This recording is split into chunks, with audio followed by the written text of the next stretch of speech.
Hello friends, कैसे हैं आप सब। आई थिंक सब अच्छे होंगे और आप अपनी पढ़ाई में लगे होंगे। हम प्रीवियस जो वीडियो था उसके अंदर हमने पढ़ा था कंप्यूटर की हिस्ट्री के बारे में और उसके द्वारा आपको बहुत चीज़ें नई मिली होगी, नए क्वेश्चंस, नई चीज़ें समझने का मौका मिला होगा। आज का जो हमारा टॉपिक है वो है कंप्यूटर डेवलपमेंट से रिलेटेड। उसके क्वेश्चंस पे हम आज डिस्कस करेंगे। अगर आपको पिछला वाला वीडियो या आज वाला वीडियो अगर अच्छा लगा हो तो आप इसको लाइक कीजिए, शेयर कीजिए और इस चैनल को सब्सक्राइब कीजिए। आप लाइक करेंगे, सब्सक्राइब करेंगे तभी हम मोटिवेट होंगे और आगे की साइड आपके लिए नए नए टॉपिक्स और इसमें भी नई नई चीज़ें और सही चीज़ें हम आपको प्रोवाइड कराएंगे कंप्यूटर से रिलेटेड। ओके, सो स्टार्ट करते हैं अपना पहला क्वेश्चन। आज का जो पहला क्वेश्चन है उससे पहले आपको please like, share and subscribe my channel. Okay, so start करते हैं अपना फर्स्ट क्वेश्चन। अपना फर्स्ट क्वेश्चन है, what is the full form of GUI in terms of computer. Computer की टर्म में GUI को क्या कहा जाता है, विच मीन्स GUI है, उसकी फुल फॉर्म क्या है कंप्यूटर्स की टर्म में। तो हमारे जो ऑप्शंस है उसमें क्या है, हमारा फर्स्ट ऑप्शन है graphical user instrument, graphical user instrument. B option अपना है graphical unified interface, graphical unified interface. उसके अलावा सी ऑप्शन है अपना graphical unified instrument, graphical unified instrument. And fourth and last option D is a graphical user interface, graphical user interface. आपके पास 10 seconds का वक्त है, उसमें आप सोचिए आपको कौन सा सही लग रहा है। क्वेश्चन अच्छे से पढ़ लीजिए। What is the full form of GUI in terms of computer, computer की टर्म में GUI की फुल फॉर्म क्या है। आपके पास 10 सेकेंड है, फिर उसके बाद हम बताएंगे इसका आंसर क्या है। जो GUI है ये अपना होता है ग्राफिकल यूज़र इंटरफेस। क्या होता है, ग्राफिकल यूज़र इंटरफेस। और ये जो है ये आपके माइक्रोसॉफ्ट के अंदर है। प्रीवियस जो होते थे वो CUI आते थे और अब जो माइक्रोसॉफ्ट की विंडोज़ है वो क्या है, ग्राफिकल यूज़र इंटरफेस पे काम करती है। ओके, हम चलते हैं अपने नेक्स्ट क्वेश्चन पे। उससे पहले हम आपको वापस बोलते हैं like, share and subscribe our channel. Start करते हैं नेक्स्ट क्वेश्चन। अपना नेक्स्ट क्वेश्चन है, what is the name of first super computer of India.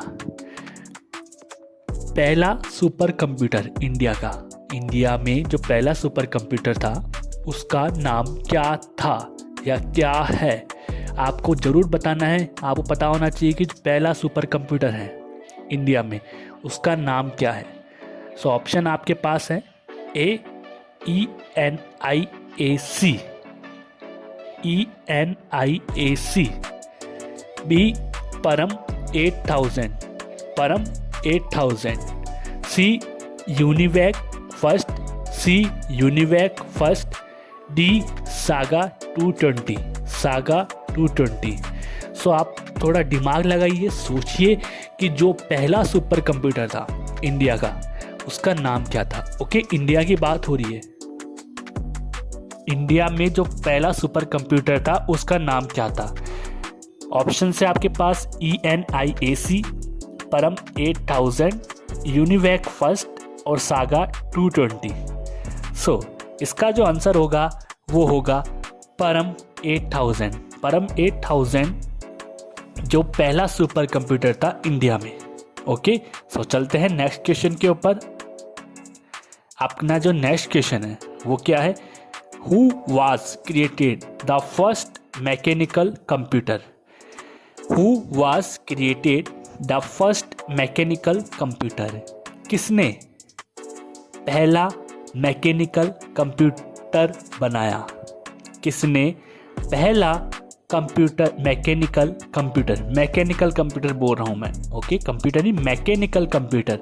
आपको पता है कंप्यूटर के जनक कौन है, चार्ल्स बेबेज। हमने प्रीवियस क्लास में इसको डिस्कस कर चुके हैं। ओके, मैं बोल रहा हूँ पहला मैकेनिकल कंप्यूटर किसके द्वारा बनाया गया या किसने पहला मैकेनिकल कंप्यूटर बनाया। सो ए ऑप्शन है गार्डेन मोरे, बी ऑप्शन है ब्लेज पास्कल, सी ऑप्शन है Charles Babbage and D option है डेनिस रिची।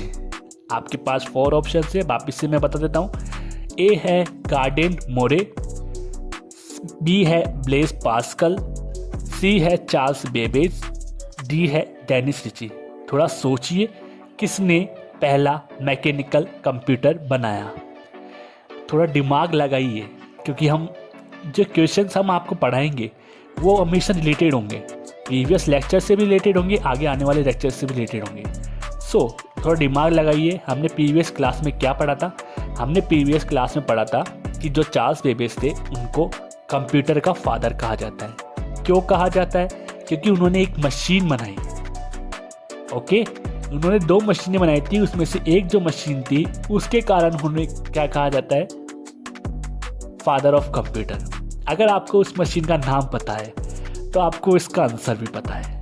सो इसका जो आंसर होगा वो होगा चार्ल्स बेबेज, क्योंकि चार्ल्स बेबेज ने पहला मैकेनिकल कंप्यूटर बनाया। पहला मैकेनिकल कंप्यूटर कौन सा था? वो था अपना एनालिटिकल इंजन। एनालिटिकल इंजन वही अपना क्या था? पहला मैकेनिकल कंप्यूटर था। अब देखिए आप कंफ्यूज हो गए। प्रीवियस क्लास में मैंने बताया था आपको चार्ल्स बेबेज कौन है, इनके बारे में पूरा चीज़ बताई थी मैंने आपको। सो हमेशा जब भी याद करें, पहले प्रीवियस भी आप उसको क्या करें? दोहराए, उसके बाद फिर नए पे आए। ओके, और जो भी अगर आपको कोई कन्फ्यूजन है तो आप ऊपर आई वाला जो बटन है उस पर क्लिक करिए, वहाँ पे आपको ये वीडियो मिल जाएगा और उस पर जाके आप इस पर पहले प्रीवियस वीडियो देखिए, हिस्ट्री के बारे में जानिए, फिर डेवलपमेंट में आइए। ओके, सो हम चलते हैं इसके साथ ही अपने थर्ड क्वेश्चन पे। ओके, सो आज का जो नेक्स्ट क्वेश्चन है वो अपना क्या है? अपना नेक्स्ट क्वेश्चन है what does EDVAC एडवेक stands for. जो EDVAC एडवेक है वो क्या है? ओके, सो इसके बारे में आपको बताना है। सो फर्स्ट इज अपने पास पहला ऑप्शन है electronic discrete variable arithmetic computer, B option electronic discrete variable automatic computer, C option है electrical discrete variable automatic computer and D option है electrical discrete variable arithmetic computer. इसका answer बताना है। जैसे हमने प्रीवियस क्लास में आपको प्रीवियस बताया था कि उसकी फुल फॉर्म बतानी है, वैसे ही इसकी फुल फॉर्म क्या है? फुल फॉर्म ही नहीं होती, फुल फॉर्म के अंदर आपका जो आंसर है आपको पता होता है कि उसके बारे में मीनिंग क्या है, उसका मीनिंग क्या है। तो आपको बताना है इनमें से कौन सा सही ऑप्शन है। आपके पास 10 सेकंड है, आप बताइए, सोचिए, दिमाग लगाइए कि इसमें से कौन सा आंसर है। सो अपना आंसर आएगा C option, which is electrical discrete variable automatic computer। so EDVAC का मतलब क्या है? Electrical discrete variable automatic computer. So अगर आपको ये वीडियो अच्छा लग रहा हो, ओके, और पिछली वाली क्लास भी अच्छी लगी हो, ये वाली क्लास भी अच्छी लग रही हो, तो प्लीज़ इसको लाइक ज़रूर कीजिए और स्टूडेंट्स के साथ शेयर कीजिए, जिनके कारण उनको भी मदद मिले, और इस चैनल को सब्सक्राइब कीजिए। आपके लाइक, शेयर और सब्सक्राइब के कारण ही हम और मोटिवेट होते हैं और हम आने वाले समय में और भी नए नए क्वेश्चंस कंप्यूटर से रिलेटेड और दूसरे टॉपिक से रिलेटेड भी हम लेके आएंगे इसी चैनल के ऊपर। इसको जरूर सब्सक्राइब कीजिए और आप मोटिवेट करते रहिए हमें। चलते हैं नेक्स्ट क्वेश्चन के ऊपर। ओके, सो अपना नेक्स्ट क्वेश्चन क्या है? Which is the first automatic electromechanical computer? Which is the first automatic electromechanical computer? कौन सा पहला? अब देखिए, मैंने पिछले वाले में बताया था मैकेनिकल कंप्यूटर की बात हमने कर ली। कौन सा पूछ रहा है? पहला automatic, okay, electro mechanical computer. पहले क्वेश्चन पूरा पढ़ा कीजिए, फिर उसके बाद सोचा कीजिए वो क्या बोलना चाहता है। अब ऑप्शंस देख लीजिए आप। जो पहला ऑप्शन है वो है ENIAC, बी ऑप्शन है मार्क फर्स्ट, सी ऑप्शन है UNIVAC first and D option है पास्कल लाइन। डी ऑप्शन है पास्कल लाइन। ओके, सो आप सोचिए, दिमाग लगाइए, 10 सेकेंड है आपके पास। इनमें से जो कौन सा पहला ऑटोमेटिक इलेक्ट्रोमैकेनिकल कंप्यूटर है? सो अपना इसका जो आंसर होगा वो होगा मार्क फर्स्ट है वो अपना क्या है, पहला ऑटोमेटिक इलेक्ट्रोमैकेनिकल कंप्यूटर। ओके, ये आपको ज़रूर पता होना चाहिए, क्वेश्चंस ऐसे ही आते हैं एग्जाम के अंदर, और आपको ऑप्शन पता होना चाहिए कौन सा तो अपना इलेक्ट्रोमैकेनिकल है, कौन सा मैकेनिकल है। ओके, सो ऐसी जानकारी आपको याद होनी चाहिए।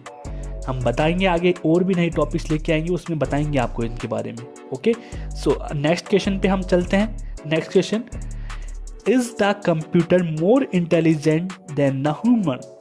अब ये आंसर आपको बताना है, इसके बारे में आपको पता होना चाहिए। क्या कंप्यूटर ज़्यादा इंटेलिजेंट है एक इंसान से? क्या कंप्यूटर ज़्यादा इंटेलिजेंट है? मतलब इंसान इतना इंटेलिजेंट नहीं है जितना कंप्यूटर है। सो इसका आंसर क्या होगा? ऑप्शंस आपके पास है, यस हाँ है, नो नहीं है, कैन नॉट से नहीं कह सकते, या फिर नन पता नहीं। अब आपको बताना है कि क्या आपके हिसाब से क्या है, क्या कंप्यूटर इंटेलिजेंट है एक इंसान से? देखिए, हमेशा आप ध्यान रखिए, इंसान ने कंप्यूटर को बनाया, कंप्यूटर ने कभी इंसान को नहीं बनाया। सो कंप्यूटर ने कभी इंसान को नहीं बनाया, इसका मतलब ये इंटेलिजेंट नहीं है इंसान से ज़्यादा। क्यों? क्योंकि इंसान ने ही क्या है, इलेक्ट्रॉनिक डिवाइस बनाई है, कंप्यूटर बनाए हैं, लैंग्वेजेस बनाई है। सो इंसान के पास जो दिमाग है, जो चीज़ें हैं, वो कंप्यूटर में नहीं हो सकती। कंप्यूटर में वही चीज़ें होगी जो इंसान ने डाली है, या इंसान को पता है इंसान के द्वारा बनाई गई चीज़ें। ओके, सो इंसान से ज़्यादा कंप्यूटर मशीन कभी भी इंटेलिजेंट नहीं हो सकती। ओके, अगर आपको आज का लेक्चर अच्छा लगा हो तो प्लीज़ इसको लाइक कीजिए, चैनल को सब्सक्राइब कीजिए और स्टूडेंट्स के साथ शेयर कीजिए। ओके, मिलेंगे अपने नेक्स्ट लेक्चर में, जिसमें हम बताएंगे कंप्यूटर की जनरेशन के बारे में क्वेश्चंस लेके आऊँगा। ओके, और कुछ भी बात पूछनी हो या कुछ बताना हो तो आप प्लीज़ कमेंट सेक्शन में कमेंट कीजिए। ओके, मिलते हैं नेक्स्ट लेक्चर में। तब तक के लिए thank you. Please like and share our channel. Thank you.